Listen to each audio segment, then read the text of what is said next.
Don't Tell start us with about them. yourself. Yeah. I have a somewhat unusual background. I started with a PhD in nuclear physics, but was never able to turn that into employment. And so through a variety of random walks, I ended up in the new medical school at McMaster, doing research in medical education, pretty well unqualified to do so. Mm-hmm. But over time, I've learned a few of the tricks of the trade, and over the last few years, I've managed to call myself a psychologist.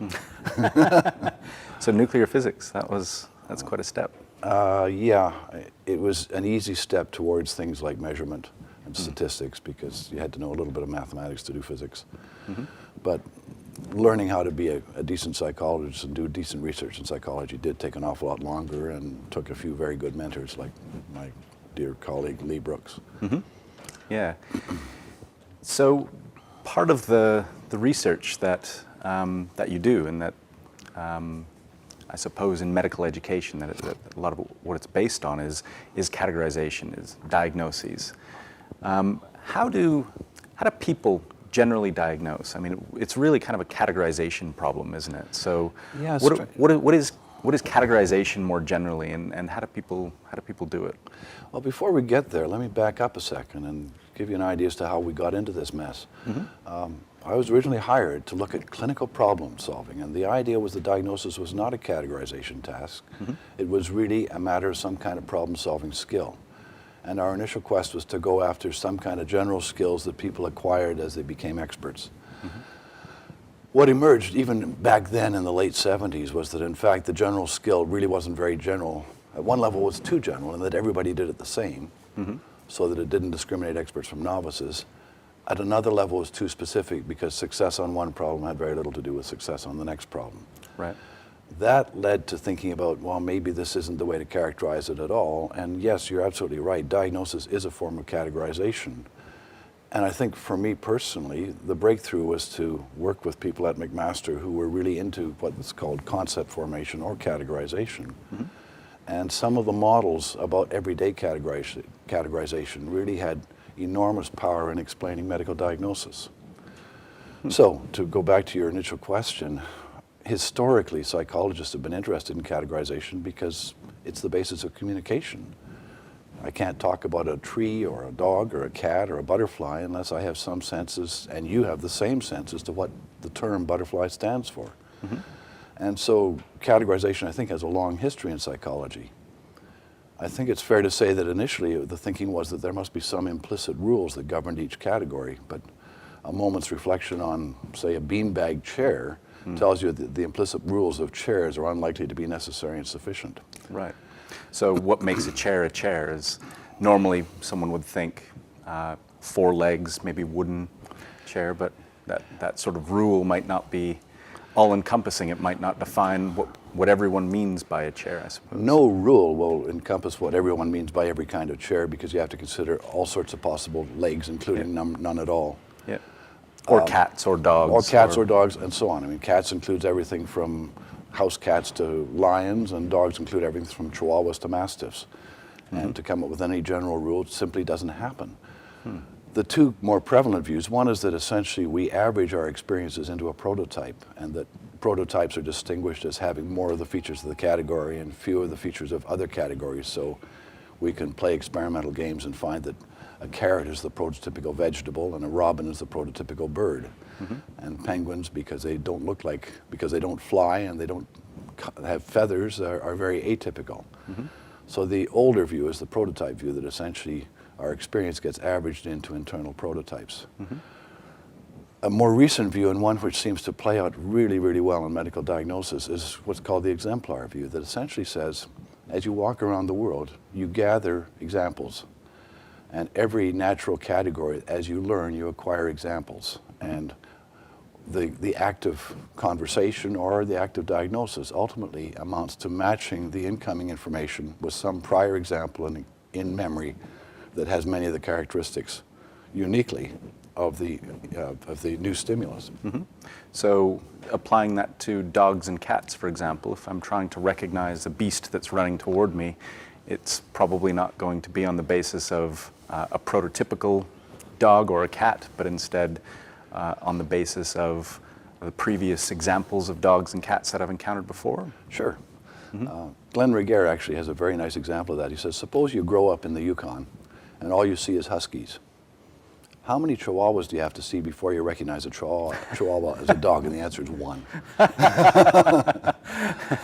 And in fact, I have a talk about this whole issue of medical diagnosis, and one of the key features, and the one that grabs the audience inevitably, is the video of my 1.5-year-old daughter, where we show her playing the Fisher-Price toy with dogs and cats, and B.S. Skinner would be happy as can be, because what she's learned is that if she puts that thing in that slot, then Mommy gives her a popsicle and tells her how wonderful she is.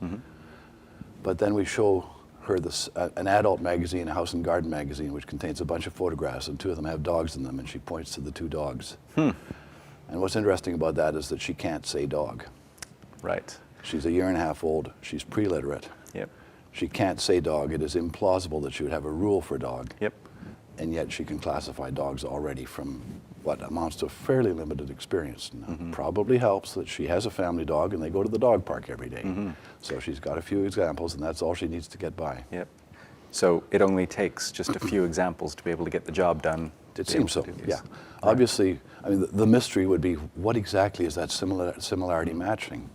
How does that come about? And I think then you can invoke more fundamental models of the nature of memory, which is associationist or connectionist, which basically says that we are somehow in a very rapid and unconscious way matching on individual attributes and seeking connections that way. That's far too basic science and psychology for me to play with, but that's, I think, a pretty decent model. Yeah. And so what about your doctors? So when we go from everyday classification or categories like dogs and cats and tables and chairs, and you only need just a few exemplars to be able to get the job done, do docs work the same way? So if you're learning about skin lesions or mental disorders or more complex types of categories, is it just take a few exemplars there as well?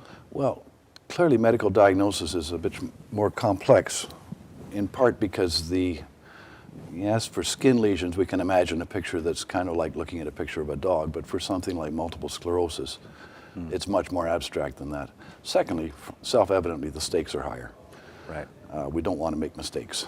And so what you see coming about in the clinical encounter is what has been called, since the 1970s, the hypothetico-deductive method, which is within a few minutes or maybe even seconds, we don't know the time scale, a physician will advance a number of hypotheses as to what the diagnosis will likely be.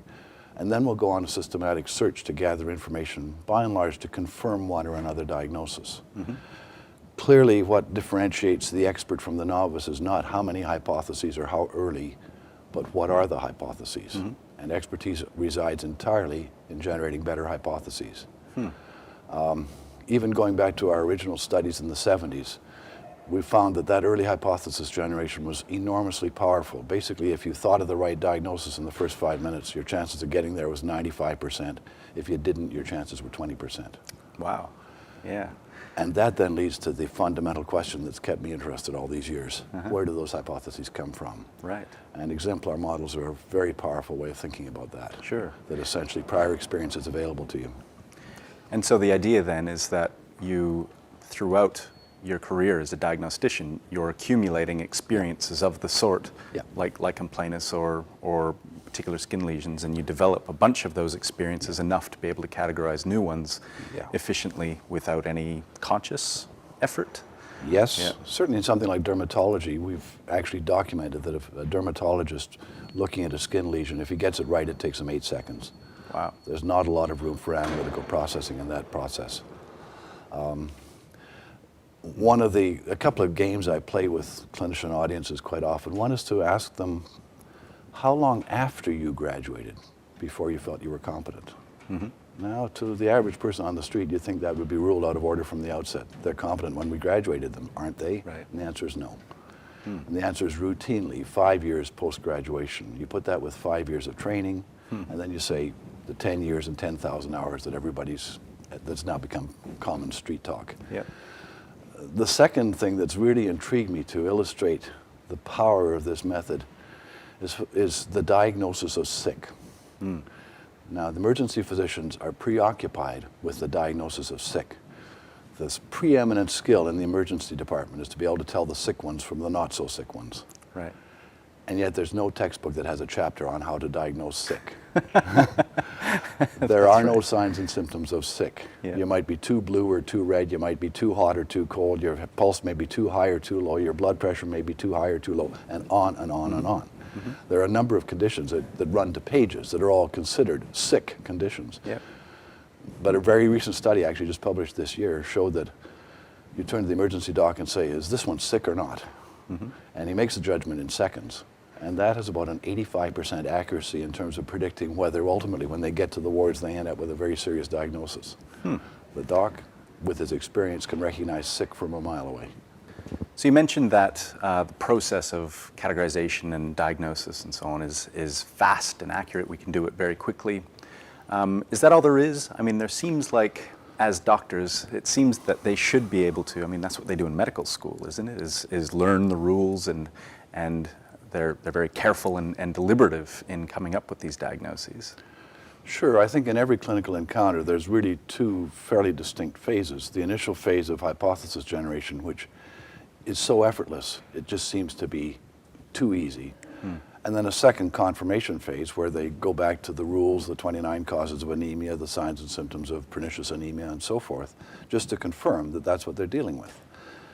Now, because it seems so effortless, that first phase is often called just pattern recognition, and it's kind of denigrated. It's people sort of think, you're not really doing your work, you're not working hard enough.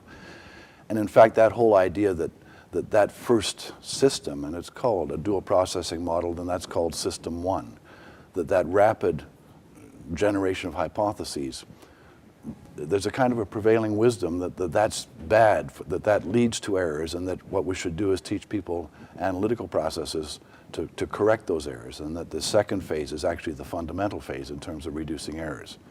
This has been popularized a lot by a guy named Kahneman, who's got a Nobel Prize, psychologist.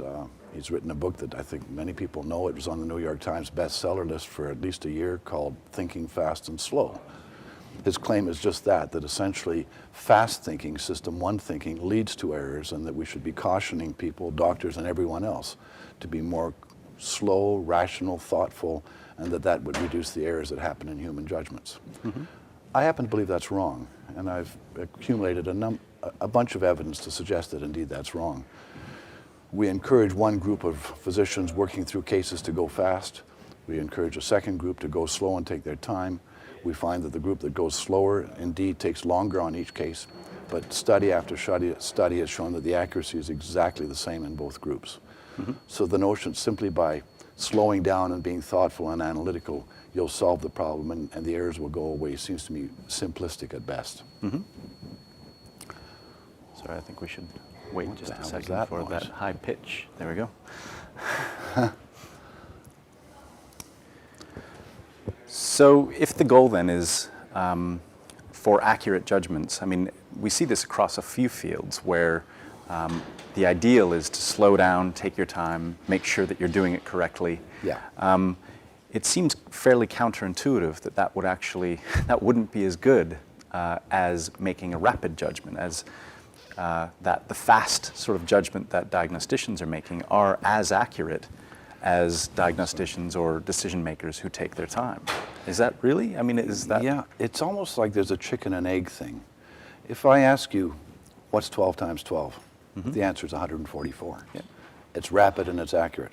If I ask you what's 17 times 17, the answer is, I don't know, but I guess I can work it out. The answer is actually 289, by the way. Only statisticians seem to know that. But that's an example where the slow process is actually more error prone than the fast process. Mm-hmm. It seems, I agree, and in fact, I think it's safe to say that the majority view is that the slow process is going to be ultimately higher benefit in the long run, but that's against the evidence.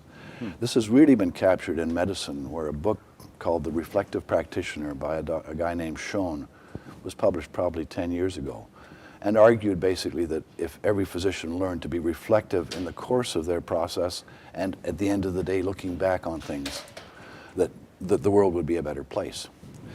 It plays out particularly well in health professions because, like any professional, they are basically autonomous. They have clients, they make very serious decisions about those clients, and they have no peers in general looking over their shoulder to see whether they're right or wrong.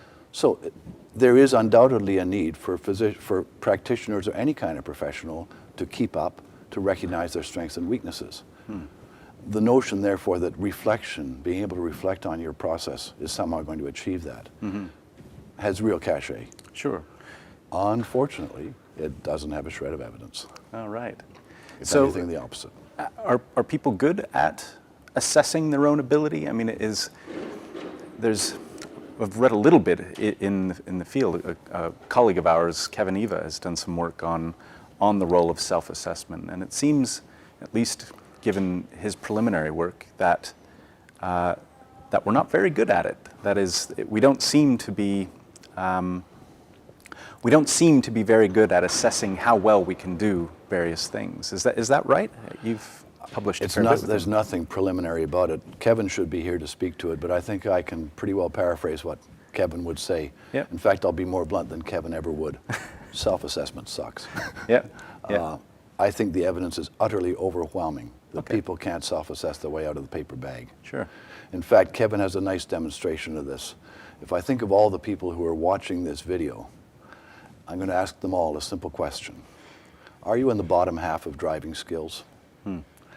Now, half of you should say yes, but having seen this, having done this in live time, probably 1 out of 100 will say yes. And yet Right. half of you, by definition, are in the bottom half of driving skills. Right. The evidence is absolutely crushing that people cannot assess where they're at. They basically start with the premise that they're at about 70% and then go up and down from there. You're better than I am, but I'm about 70%, so you must be 80%. Yeah. It was captured by a psychologist whose name I sadly forget, but he said it so beautifully. He said, how can I know what I don't know when I don't know what I don't know? Right. And it's that simple. You have no way of judging what the universe of that domain is. And so your only guess is to say, I guess I got 70% of it. Even experts? Experts, of course, are the exception because they do know the domain. Now, at some level, no, the experts fail too. But in terms of judging your overall knowledge base, yeah, the people who know it all are the ones who can accurately determine that they know it all. Right. But that doesn't help an expert judging his own performance on a specific case, for example. We have some evidence, yes, actually we have a fair amount of evidence in medicine that physicians perform better than chance, and the more expert you are, the better you perform. But still, their hit rate in terms of I'm confident in this diagnosis versus I turn out to be accurate in this diagnosis is probably about 60%. They're far from perfect. Wow. But they're better than chance, but far from perfect. Yeah. Yeah. Interesting. So, how do they improve? As an expert, you mentioned that going slow doesn't necessarily help. Being deliberative, and there's this compounded issue of self-assessment that we often don't know how good we're actually doing in any given case. I mean, what does that mean for improving practice? How do we get better? How do we? The goal of this course that we're taking is called the Science of Everyday Thinking. So, given your experience in the field of expertise and in medicine, how do we improve everyday thinking? You improve by knowing more. So just the accumulation of experiences. Yeah, it seems so tantalizing. It would be really nice if I could be very prescriptive and say, well, if you do this, that, and the other thing, then you'll be much better. At some level, I guess there's got to be a bit of a germ of truth in that. I mean, this course wouldn't exist if we didn't think that there's that being explicit about everyday thinking and the traps in everyday thinking wouldn't help people think better. And at some level, that's true, but that's generally locking into what's been called general problem-solving strategies, which are not very powerful. Sure, that's going to help a bit. I suppose reflection is going to help a little bit. But it seems that all of these strategies, to sort of generalize horrendously, are good for about a 10% improvement. Okay. It's not zero, but it's not night and day or black and white either. And very clearly, the single best predictor of how good you are is how much you know about the domain, not what problem-solving skills you bring to bear on it. We began there. That was wrong. Yep. And so then, would you suggest in getting more experience, in gaining, in kind of accumulating knowledge, Is it just a matter of studying the domain more, of getting more experience? So if I'm a novice diagnostician, in order to become an expert, in order to become an expert in the true sense, is it just a matter of working hard and studying the rules and getting as much exposure to a wide variety of examples within that domain? Yes, but we can do better than that. This really segues into a whole other branch of educational psychology. Mm-hmm. The question is, are there strategies we can do to optimize the acquisition of knowledge? Yep. And again, we're talking about two kinds of knowledge, formal knowledge and experiential knowledge. Yep.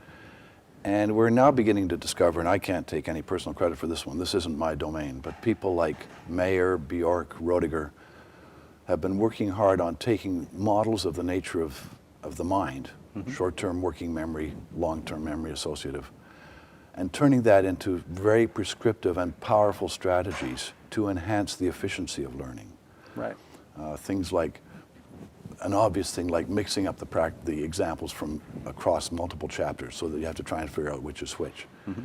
It turns out to be an extremely powerful strategy for learning. Yep. The idea of transfer, which is being able to take knowledge that you've learned in one context and apply it to another. Yep. One, it doesn't happen at all as easily as we think it does. But two, psychologists have devised strategies to make that happen better. Mm-hmm. So I think this is moving much more into the instructional, educational psychology end of things. Mm-hmm. There are things we can do to very much enhance the efficiency with which you acquire the knowledge you need to get the job done as a diagnostician or as a human. All right. Well, thanks, Jeff. That's a good one to time. finish. Human. Yeah. Go away. My name is Jeff. I think about reasoning.